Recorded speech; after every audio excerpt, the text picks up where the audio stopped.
بسم اللہ الرحمن الرحیم الحمد للہ عز وجل۔ ہم قانون شریعت پڑھ رہے ہیں۔ آج ہم انشاءاللہ عز وجل قانون شریعت سے ولایت کا بیان پڑھیں گے۔ ولایت کا بیان، سب سے پہلے ولی کی تعریف بیان کر رہے ہیں کہ ولی کسے کہتے ہیں۔ ولی کی تعریف: ولی وہ مومن صالح ہے، وہ نیک مسلمان ہے جس کو معرفت و قرب الہی کا ایک خاص درجہ ملا ہے۔ ولی کسے کہتے ہیں؟ ولی وہ مومن صالح ہے جس کو معرفت و قرب الہی کا ایک خاص درجہ ملا ہے، اسے کہتے ہیں ولی۔ اب یہاں سے بیان کر رہے ہیں کہ درجہ ولایت کس طرح ملتا ہے۔ اکثر شریعت کے مطابق ریاضت و عبادت کرنے کے بعد ولایت کا درجہ ملتا ہے۔ عام طور پر اکثر شریعت کے مطابق ریاضت و عبادت کرنے کے بعد ولایت کا درجہ ملتا ہے، ولایت کا درجہ نصیب ہوتا ہے۔ پہلے شریعت کے مطابق عبادت کرنی پڑتی ہے، ریاضت کرنی پڑتی ہے، اس کے بعد ولایت کا درجہ ملتا ہے۔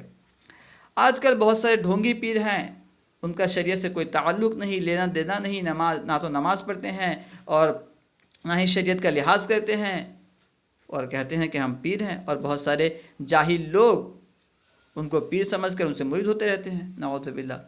خیر، یہاں بیان کر رہے ہیں کہ ولایت کس طرح ملتا ہے۔ عام طور پر ولایت کس طرح ملتا ہے؟ اکثر شریعت کے مطابق ریاضت و عبادت کرنے کے بعد ولایت کا درجہ ملتا ہے، اور کبھی ابتداءً بلا ریاضت و مجاہدہ کے بھی مل جاتا ہے، اور کبھی کبھی ایسا ہوتا ہے کہ بغیر ریاضت اور بغیر مجاہدہ کے صرف اللہ کے فضل سے ولایت مل جاتی ہے، جیسے حضور غوث پاک پیدائشی ولی ہیں، ٹھیک ہے؟ تو کبھی کبھی ایسا ہوتا ہے کہ بغیر ریاضت و مجاہدہ کے بھی مل جاتا ہے۔ اب یہاں بیان کر رہے ہیں کہ تمام اولیاء میں سب سے بڑا درجہ کن کا ہے؟ تمام اولیاء میں سب سے بڑا درجہ حضرات خلفائے اربعہ رضی اللہ تعالی عنہم کا ہے۔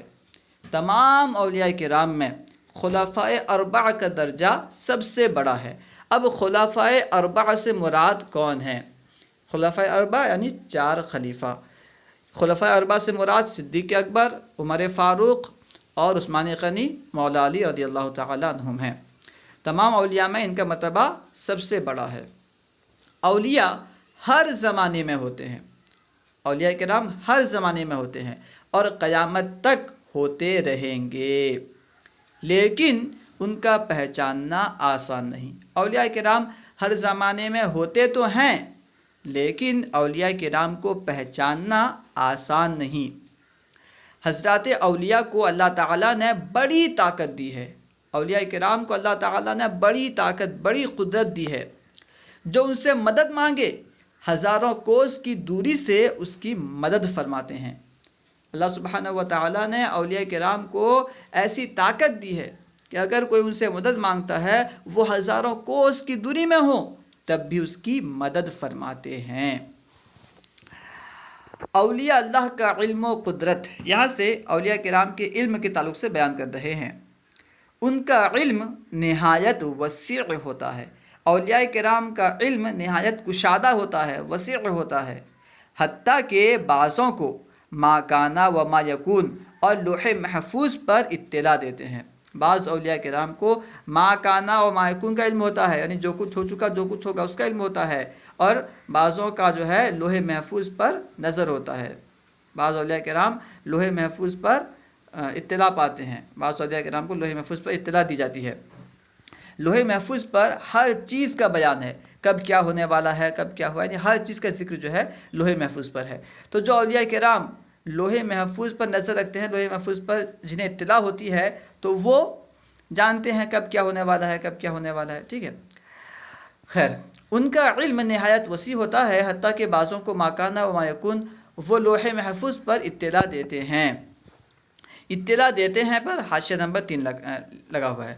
اب دیکھیے حاشیہ نمبر 3 میں بیان کر رہے ہیں، حضرت شیخ عبدالحق محدث دہلوی قدس سرہ اپنی کتاب تکمیل الایمان میں تحریر فرماتے ہیں مشائخ صوفیہ قدس اسرارہم گویند کے تصرف بعض اولیاء در عالم برزخ دائم و باقی است و توسل و استمداد بارواح مقدسہ عیشا ثابت و مؤثر۔ شیخ عبدالحق محدث دہلوی فرماتے ہیں یعنی اولیاء انتقال کے بعد بھی تصرف کرتے ہیں، ان کو وسیلہ بنانا اور ان سے مدد مانگنا ثابت و مؤثر ہے۔ کون فرما رہے ہیں؟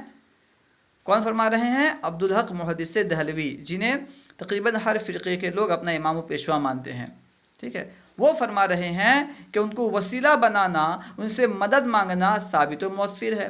اب مدد کون کرے گا؟ جس کے پاس قدرت ہوگی وہی مدد کرے گا نا، ٹھیک ہے نا۔ اب وہ بیچارہ کمزور ہو، اب خود اپنی حفاظت نہیں کر پاتا، وہ دوسرے کی مدد کیسے کرے گا؟ مدد وہی کرے گا جس کے پاس قدرت ہو، جس کے پاس اختیار ہو۔ اسے معلوم ہوا کہ اولیاء کرام کو اللہ تعالیٰ نے قدرت و اختیار دی ہے۔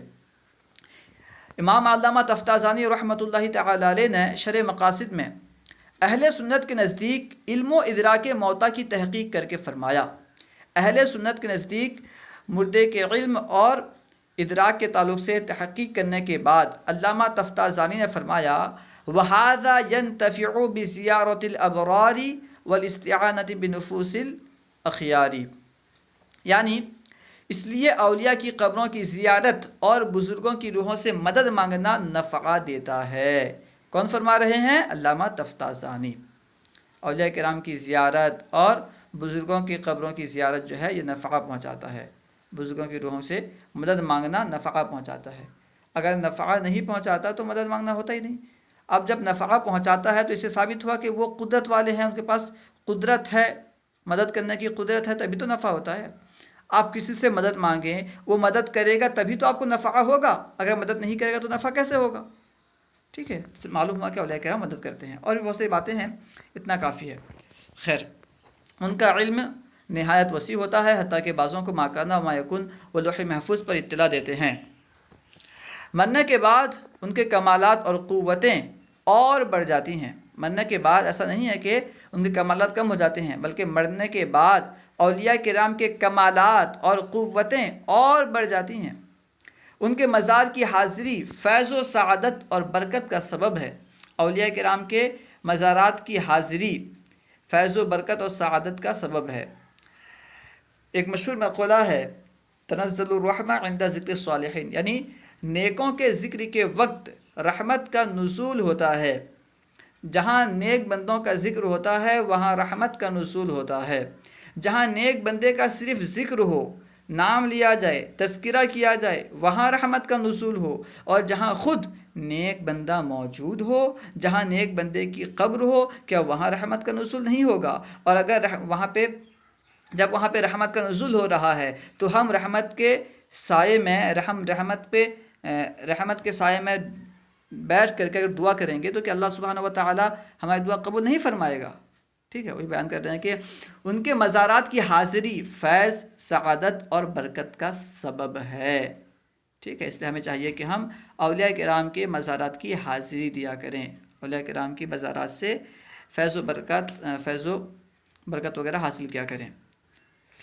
خیر، ان کو ایصال ثواب امر مستحسن ہے۔ اولیاء کرام کو ثواب پہنچانا، ثواب ایصال کرنا امر مستحب ہے، یعنی مستحب کام ہے، اور باعث برکت ہے، اور برکت کا سبب ہے۔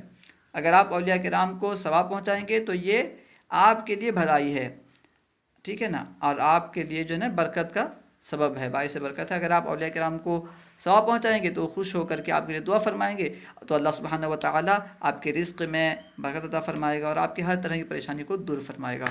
خیر، ان کو ایصال ثواب امر مستحب اور باعث برکت ہے۔ اولیاء کرام کا عرس، اولیاء کرام کا عرس یعنی ہر سال وصال کے دن، عرس کہتے ہیں جس دن کوئی ولی اس دنیا سے رخصت ہوتے ہیں تو اس دن کو وصال کا دن کہتے ہیں، اس دن کو عرس کہتے ہیں۔ اولیاء کرام کا عرس یعنی ہر سال وصال کے دن قرآن خوانی، فاتحہ، واعظ، ایصال ثواب اچھی چیز ہے۔ اولیاء کرام کا عرس کیا ہے؟ ایک اچھی چیز ہے اور ثواب کا کام ہے، اور یہ جو ہے ثواب کا کام ہے۔ رہے ناجائز کام، کیونکہ آج کل عرس میں بہت سارے ناجائز کام بھی ہوتے ہیں، تو جو عرس کے مخالف ہیں، وہ لوگ کہتے ہیں کہ عرس میں ناجائز کام ہوتے ہیں، اس لیے عرس کرنا شرک ہے، بدعت ہے، ناجائز ہے وغیرہ وغیرہ۔ دراصل جو کام جائز ہے اس میں کوئی حرج نہیں ہے، ناجائز کام کی وجہ سے ایک اچھے کام کو نہیں چھوڑا جا سکتا، ٹھیک ہے۔ اب دیکھیے شادی کرنا سنت ہے، اب شادی میں کتنے خرافات ہو گئے ہیں، ڈی جے بجتے ہیں، ناچتے ہیں، شراب پیتے ہیں، تو کہ اس کی وجہ سے شادی کرنا ہی چھوڑ دیں گے؟ جو خرافات ہیں انہیں دور کریں گے، نہ کہ اصل کام کو چھوڑ دیں گے، ٹھیک ہے۔ رہے ناجائز کام جیسے ناچ رنگ کھیل تماشا، تو وہ ہر حالت میں مذموم یعنی ہر حالت میں برے ہیں، اور مزار طیبہ کے پاس اور زیادہ مذموم یعنی اور زیادہ برے، اس لیے اس سے بچنا چاہیے۔ اب یہاں سے پیر کی شرائط بیان کر رہے ہیں، پیر میں کون کون سی باتوں کا ہونا ضروری ہے، پیر میں کن باتوں کا ہونا ضروری ہے۔ چونکہ اولیاء کے سلسلے میں داخل ہونا، ان کا مرید و معتقد ہونا دونوں جہان کی بھلائی اور برکت کا ذریعہ ہے، اسی لیے بیعت سے پہلے پیر میں یہ 4 باتیں ضرور دیکھ لیں۔ جس سے آپ مرید ہو رہے ہیں اس میں پہلے آپ 4 باتیں دیکھیں، پھر اس کے بعد مرید ہوں۔ نمبر 1، سنی صحیح العقیدہ ہو، جس سے آپ بیعت ہو رہے ہیں، جس کے ہاتھ پر آپ مرید ہو رہے ہیں، پہلے دیکھیں کہ وہ سنی ہے یا نہیں ہے، یا بد مذہب ہے یا گمراہ ہے۔ سنی صحیح العقیدہ ہو، ورنہ ایمان بھی ہاتھ سے جائے گا۔ اگر آپ بد مذہب کے ہاتھ پر مرید ہوں گے، اس سے بیعت کریں گے، تو وہ خود تو گمراہ ہے، خود تو بد مذہب ہے، اور آپ کا بھی ایمان برباد کرے گا۔ تو پہلی شرط کیا ہے؟ سنی صحیح العقیدہ ہو، ورنہ ایمان بھی ہاتھ سے جائے گا۔ نمبر 2 میں ہے اتنا علم رکھتا ہو کہ اپنی ضرورت کے مسائل کتابوں سے نکال لے، یعنی عالم ہو۔ اتنا علم رکھتا ہو کہ اپنی ضرورت کے مسائل کتابوں سے نکال لے، یعنی عالم ہو، نہیں تو حرام حلال جائز و ناجائز کا فرق نہ کر سکے گا۔ اگر وہ اتنا بھی علم نہ رکھتا ہو کہ اپنے ضرورت کے مسائل کتابوں سے نکال لے، تو پھر وہ حرام کو حلال، حلال کو حرام، یعنی ناجائز جائز وغیرہ میں فرق نہیں کر پائے گا۔ اب جب خود فرق نہ کر پائے، خود گناہوں سے نہ بچ پائے، تو اپنے مریدوں کو کیسے گناہ سے بچائے گا؟ نمبر 3، فاسق معلن نہ ہو، یعنی اعلانیہ گناہ کرنے والا نہ ہو، کھلے عام گناہ کرنے والا نہ ہو، کہ فاسق کی توہین واجب ہے۔ جو کھلے عام گناہ کرتا ہے، اللہ کی ناراضگی کرتا ہے، تو اس کی توہین واجب ہے، اس کی توہین کرنا ضروری ہے، اور پیر کی تعظیم ضروری، اور پیر کی تعظیم کرنا ضروری ہے۔ اس لیے فاسق معلن نہ ہو، جس سے آپ مرید ہو رہے ہیں، وہ فاسق معلن نہ ہو۔ نمبر 4، اس کا سلسلہ نبی صلی اللہ علیہ وسلم تک متصل ہو، یعنی ملا ہوا ہو۔ جیسے آپ اسے مرید ہوئے، وہ کسی اور سے مرید ہوا ہو، وہ کسی اور سے مرید ہوا ہو، اسی طرح یہ سلسلہ پورا نبی پاک تک پہنچتا ہو، ورنہ اوپر سے فیض نہ پہنچے گا۔ اگر نبی پاک تک نہ پہنچتا ہو تو پھر اوپر سے فیض نہیں آئے گا، فیض نہیں آئے گا تو آپ تک کیسے پہنچے گا؟ ٹھیک ہے۔ نسأل اللہ العفو والعافیۃ فی الدنیا والآخرہ، ہم اللہ سبحانہ و تعالیٰ سے دنیا اور آخرت میں معافی اور عافیت طلب کرتے ہیں۔ تقلید، تقلید یعنی دین کے تقلید، یہاں سے تقلید کے طرف سے بیان کر رہے ہیں۔ تقلید یعنی دین کے 4 اماموں میں سے کسی ایک کے طریقے پر احکام شرعیہ بجا لانا۔ تقلید کسے کہتے ہیں بیان کر رہے ہیں۔ تقلید یعنی دین کے 4 اماموں میں سے کسی ایک کے طریقے پر احکام شرعیہ بجا لانا۔ مثلا امام اعظم ابو حنیفہ، یا امام مالک، یا امام شافعی، امام احمد بن حنبل یعنی امام حنبل رحمہم اللہ سلام کے طور پر نماز، روزہ، حج، زکوٰۃ وغیرہ ادا کرنا، ٹھیک ہے نا۔ جو احکام شرعیہ ہیں جیسے نماز ہے، روزہ ہے، حج ہے، زکوٰۃ وغیرہ، ان کو جو 4 امام ہیں، امام اعظم یعنی ابو حنیفہ رضی اللہ تعالیٰ عنہ، امام مالک، امام احمد بن حنبل، امام شافعی وغیرہ، ان میں سے کسی ایک کے طور و طریقے پر ان احکامات شرعیہ کو بجا لانا، نماز، روزہ، حج، زکوٰۃ وغیرہ کو بجا لانا، یہ کیا ہے؟ تقلید ہے۔ تقلید یعنی دین کے 4 اماموں میں سے کسی ایک کے طریقے پر احکام شرعیہ بجا لانا۔ مثلا امام اعظم ابو حنیفہ، یا امام مالک، یا امام شافعی، یا امام احمد، یا امام حنبل رحمہم اللہ السلام کے طور پر نماز، روزہ، حج، زکوٰۃ وغیرہ ادا کرنا۔ کسی ایک امام کی پیروی واجب ہے، ان 4 میں سے کسی ایک کی پیروی واجب ہے، ضروری ہے۔ اسی کو تقلید شخصی کہتے ہیں۔ 4 اماموں میں سے کسی ایک کی پیروی کرنا، تقلید کرنا، اسی کو تقلید شخصی کہتے ہیں۔ تنبیہ، ان اماموں نے اپنی طرف سے کوئی مسئلہ گڑا نہیں ہے۔ بہت سارے لوگوں کا یہ افق ہے، بہت سارے لوگوں کا یہ کہنا ہے، بہت سارے لوگ یہ تہمت لگاتے ہیں کہ ان اماموں نے بہت سارے مسائل اپنے طرف سے گڑھ دیے۔ تو بیان کر رہے ہیں ان اماموں نے اپنی طرف سے کوئی مسئلہ گڑا نہیں ہے، بلکہ قرآن و حدیث کا مطلب صاف صاف بیان کیا ہے۔ قرآن و حدیث کا جو مطلب ہے اسے صاف صاف بیان کیا ہے، کیونکہ ہم صحیح طرح قرآن پاک سے نہیں سمجھ سکتے، قرآن پاک سے ہر مسئلہ نہیں نکال سکتے، تو ان اماموں نے قرآن و حدیث کا مطلب صاف صاف بیان کیا ہے۔ ان اماموں نے اپنی طرف سے کوئی مسئلہ گڑا نہیں ہے، بلکہ قرآن و حدیث کا مطلب صاف صاف بیان کیا ہے، جو عام آدمیوں بلکہ عام عالموں کی سمجھ میں بھی نہیں آ سکتا تھا۔ لہٰذا ان اماموں کی پیروی دراصل قرآن و حدیث کی پیروی ہے۔ یہ نہ سمجھیں کہ ہم ان کی پیروی کر رہے ہیں، قرآن و حدیث کو چھوڑ کر ان کی بات پہ چل رہے ہیں۔ دراصل انہوں نے جو مسئلہ بیان کیا ہے، انہوں نے جو حکم بیان کیا ہے، انہوں نے قرآن و سنت کے ذریعے، قرآن و سنت سے نکالنے کے بعد ہی بیان کیا ہے۔ دراصل ان کا حکم جو ہے قرآن و سنت سے ہی لیا گیا ہے، تو ان کی باتوں پر عمل کرنا، ان کے بتائے ہوئے مسئلے پر عمل کرنا گویا کہ قرآن و سنت پر ہی عمل کرنا ہے۔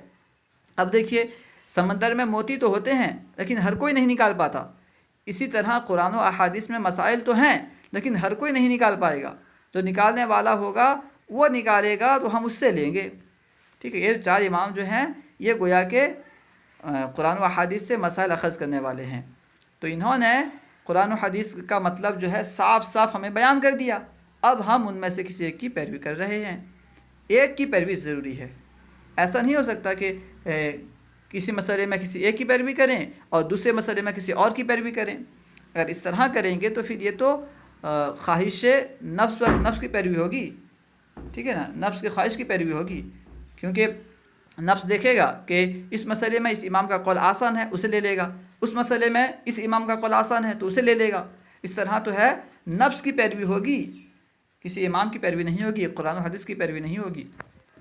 مسئلہ، جو شخص ایک امام کی پیروی کرتا ہے وہ دوسرے اماموں کی پیروی نہیں کر سکتا، ایک ہی امام کی پیروی واجب ہے۔ مثلا یہ نہیں ہو سکتا کہ کچھ مسئلوں میں ایک امام کی پیروی کرے اور کچھ مسئلوں پر دوسرے کی، ایسا نہیں ہو سکتا کہ کچھ مسئلوں میں ایک کی پیروی کرے اور کچھ مسئلوں پر دوسرے کی پیروی، بلکہ تمام مسائل میں ایک معین امام کی پیروی واجب ہے۔